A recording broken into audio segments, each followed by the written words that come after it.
What's up guys, I'm Lex, and in today's gym enthusiastic era, there's a lot of energy going on, but some of it is a little bit misplaced. So here's the top 5 gym mistakes that you might have to see and how to fix them. 1,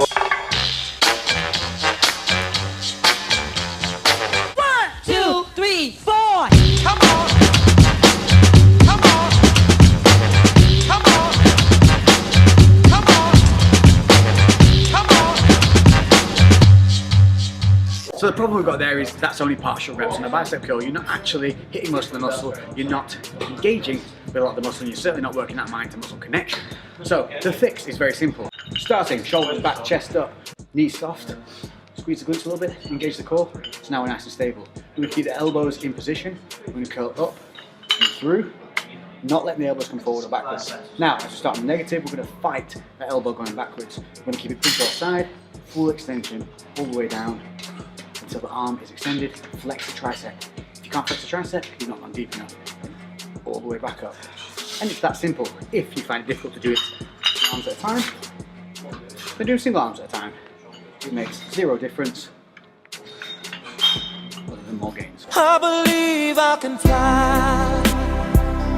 I believe I can touch the sky. I think about it every night and day. Spread my wings and fly away. This has to be one of the most common ones that we see in most gyms, and it is that lateral raise issue where the dumbbell is going too high, the elbows are going too low, and there's way too much movement in the entire joints. So how are we going to fix this? It's very, very simple. First of all, we need to forget there's a weight in our hand and lift from the elbow. So the only fact is the hand is just helping to keep the weight on the limb. We're going to take the elbow up to shoulder height. What we're also going to avoid is pigeon necking at the top, so we want to disengage the traps, keep a nice soft knees. And from there, we're going to lift both sides at the same time, elbows up to shoulders. The dumbbell actually remains just a little bit lower than the shoulder and the elbow joint. That keeps the load on the shoulder throughout the entire movement. So we've got no neck shrug, dumbbells nice and controlled, lifting from the elbows, working the shoulders.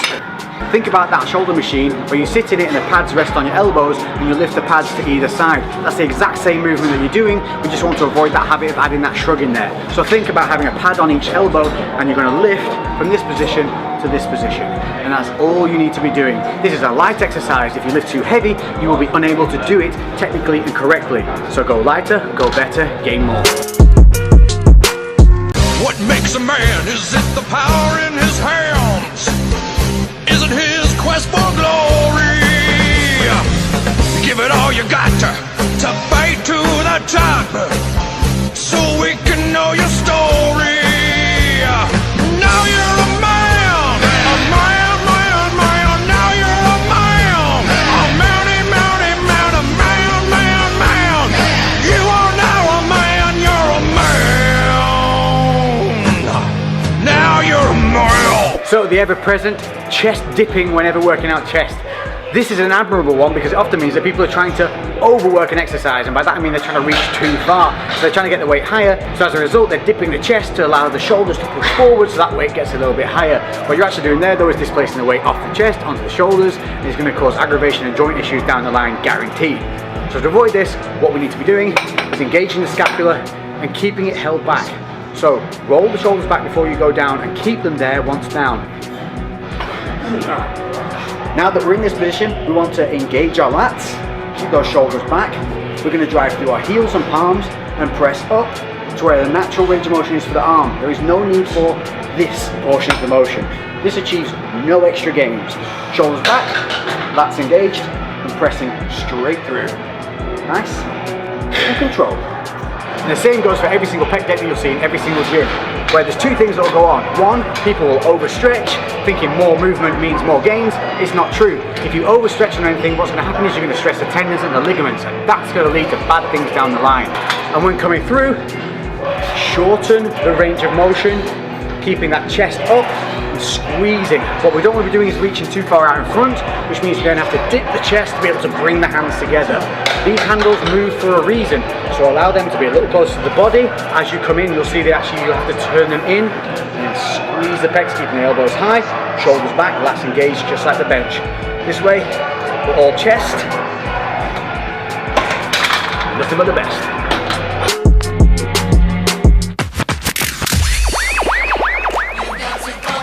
Don't you know?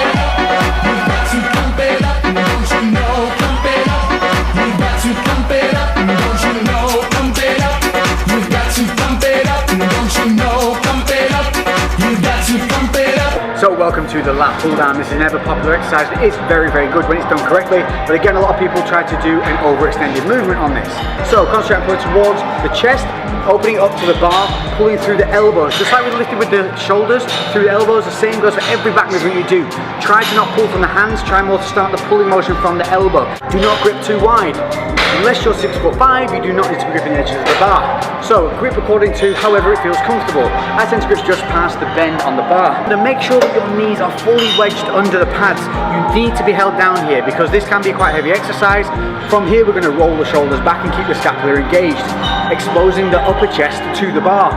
We then pull through the elbows, squeezing down and stopping at a natural contraction point. I don't need to go any deeper in this because this isn't contracting anything more heavily. All it's doing is stressing the shoulders and then releasing up, keeping the shoulders down. So we want to avoid releasing those shoulders and letting them hitch up to the ears. So in a nice smooth movement, it should look nice and controlled on the positive and the negative, helping open up the back, keep those muscles engaged and help build that lights out lat spread.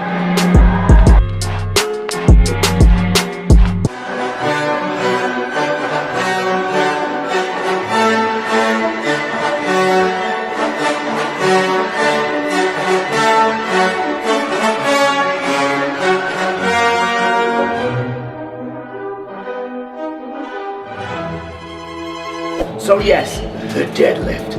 A massively popular exercise at the moment, but one there's also a lot of hidden dangers and one that can set you back if you get injured and kick you out of gym training altogether for quite some time. So I'm going to cover as precisely as I can the major points you need to know to make sure your deadlift stays safe.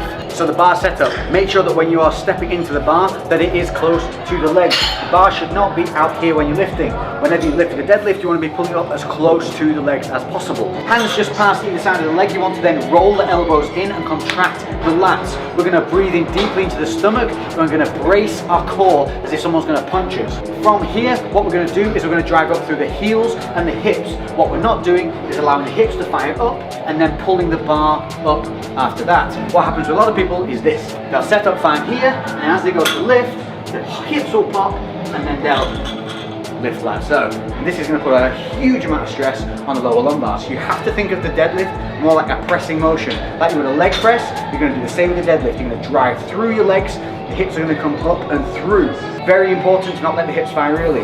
Number one, don't start too deep. A lot of people try and sit deeper than what is naturally comfortable for them. When you step in, wherever your hips sit, which will be over here, this is where you start from because this is your natural position.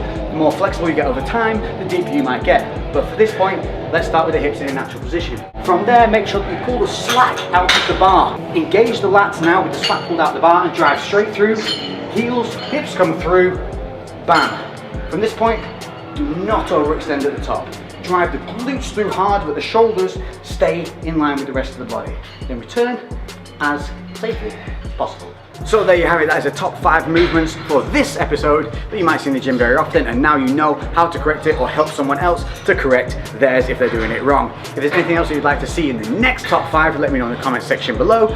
If you haven't seen my videos, because there's been a lack of notifications, there's a little technical issue with the channel at the moment, so to avoid that, make sure that you hit that notification bell down here, and then you'll be notified straight away directly when a video is uploaded, so you don't miss out on any of this technical genius.